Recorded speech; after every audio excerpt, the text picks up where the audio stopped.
Fim de aula, mais uma sexta-feira, eu aqui pela UERJ, trabalhando um pouquinho. Hoje dei uma aula bacana sobre a questão do fim do mundo romano, a organização das cidades, as tensões. Eu sempre acho um movimento particularmente legal.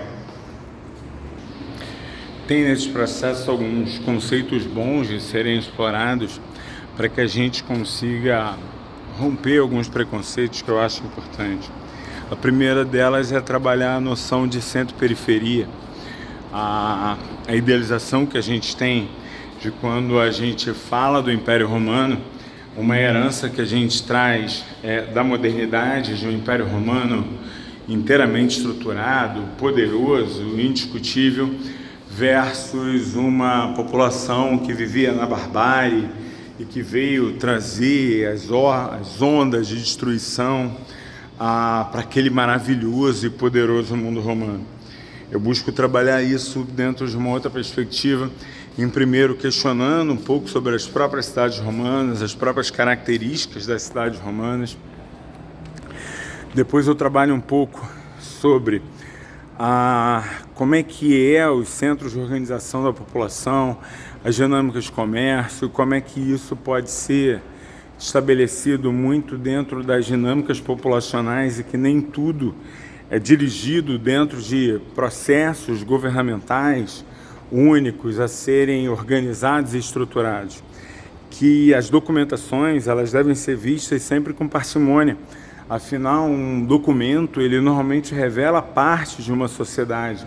E eu tentar compreender que todo o mundo romano, dentro da Antiguidade Tardia, ou dentro ali do Baixo Império, ele está constituído de uma forma única e que está se desestruturando para a chegada daquele novo mundo. Não, são sociedades em transformações dinâmicas, em que esses centros, periferias, essas modificações de poder se influenciam. Que eu vou considerar, obviamente, questões de clima, questões de organização da produção, a ascensão de uma estrutura como a do colonato, em detrimento às práticas mais estruturadas do escravismo romano, mas, ao mesmo tempo, eu preciso também estar considerando que boa parte dos grupos chamados bárbaros não eram tão diferentes da maior parte de grupos romanos, que muitos grupos que foram romanizados foram grupos que passaram, na verdade, por um processo de influência, reconhecimento, troca com o mundo romano, e reconhecimento das bases da política, da cultura, mas não necessariamente a ideia de que eles também não vinham influenciando e transformando essas periferias, essas franjas do mundo romano. Com isso, eu consigo, por exemplo, perceber que quando eu tenho uma ampliação da presença dos godos, seja no entorno do Mar Negro, seja no entorno da Dácia, províncias ali do mundo romano, eram uma porção mais oriental, e que esses grupos, ora, vão ser tratados como Valentiniano fez, Valente fez, indo tentar destruir, sendo derrotado, ora, como Teodósio vai fazer depois, sendo incorporados como parte do exército romano e atuando como federados, mesmo essas ações vão acabar sendo fortemente questionadas. O mundo romano está perdido, nada mais, porque é parte da elite que está perdendo as suas características, as suas influências, e está começando a ganhar um outro processo. E aí, com isso, eu consigo tirar um monte de imagens. Uma coisa é o que eu vou construir para falar sobre os hunos diante de uma relação de poder onde eu quero dizer, os monstros estão chegando. Eu estou fazendo um discurso com características próprias para poder dizer que os inimigos estão ali.